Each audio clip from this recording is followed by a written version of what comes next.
So in February 19, 2026, we lost an actor who so many of us loved, Eric Dane. But in a really remarkable final act, he made the choice to define his own legacy. Today, we're going to explore the life and the final words of the man many of us knew as McSteamy, but through a unique lens that he himself gave us. And those words, man, they're powerful, right? They come from a final, really long interview that Dane recorded for a Netflix special. It was called Famous Last Words. The whole idea was that it would only be released after he passed away, which allowed him to speak his truth completely unfiltered. So in this explainer, we're going to trace his whole journey. We'll go from television heartthrob all the way to this critically acclaimed dramatic actor.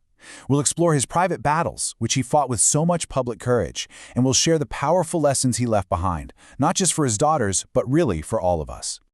To really understand the man, we have to start where most of the world first met him, walking the halls of Seattle Grace Hospital. But his road to becoming a household name, well, that started way before then.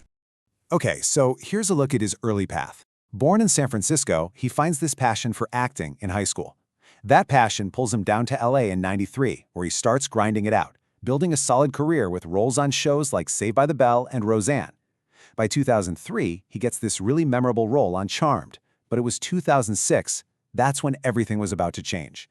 I mean, can you even imagine? His guest spot as Dr. Mark Sloan was so magnetic, the reaction from the audience was just undeniable. This one single scene, a true water cooler moment, was literally all it took. It got him bumped up to a series regular, and the nickname McSteamy, well, that became a permanent part of pop culture history. And here's where it gets kind of eerie, the timing.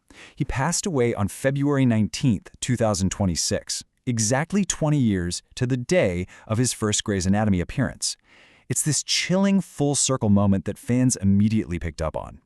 Before he was McSteamy, you gotta remember he was Jason Dean on Charmed. His co-star, Alyssa Milano, shared this absolutely beautiful tribute. She remembered his mischievous spark and his sharp humor, but also this incredibly deep tenderness he had for his family.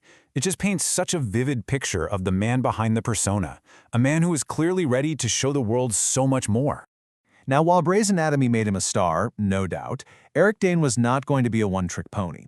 He actively went out and looked for parts that would challenge not only himself, but also how the audience saw him.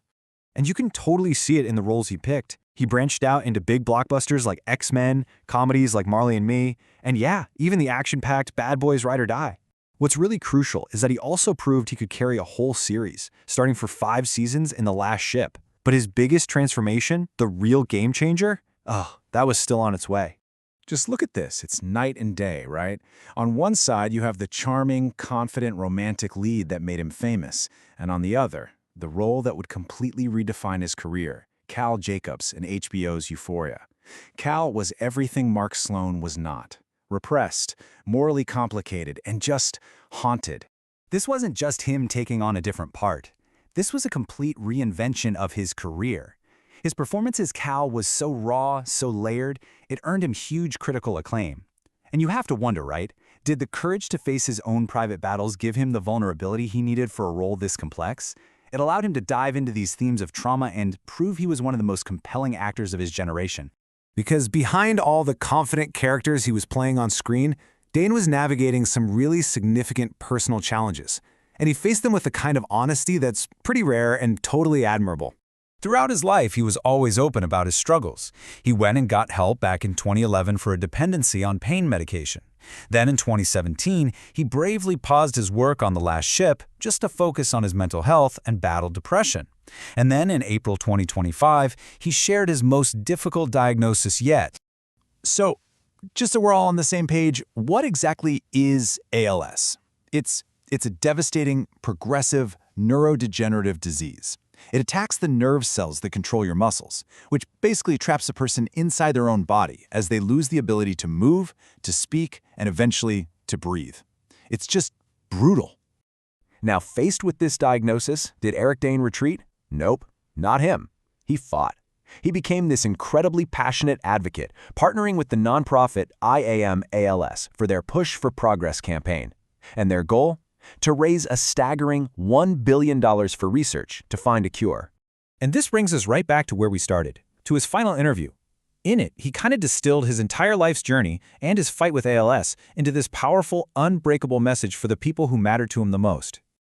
Speaking directly to the camera, he addresses his 2 daughters, Billy and Georgia. He wanted to leave them with 4 lessons, 4 truths that he had learned from facing the end of his life with so much honesty and grace. Live now. He admitted that he spent years just lost in worry, but said survival forced him into the present moment, which is all we really have. Second, fall in love, and not just with a person, but with a passion, a purpose. For him, that was acting. Third, choose your friends. He talked about how his true friends, they showed up, not for anything special, but just to be there. And finally, fight. He urged his daughters to face every single challenge, no matter how impossible it seems, with dignity and with integrity. And he concluded with this. After a whole life of complex roles and public battles, his final message was just beautifully simple. It wasn't about fame, it wasn't about success. It was about being present, about passion, friendship, fighting with dignity, and above all else, the profound love he had for his family.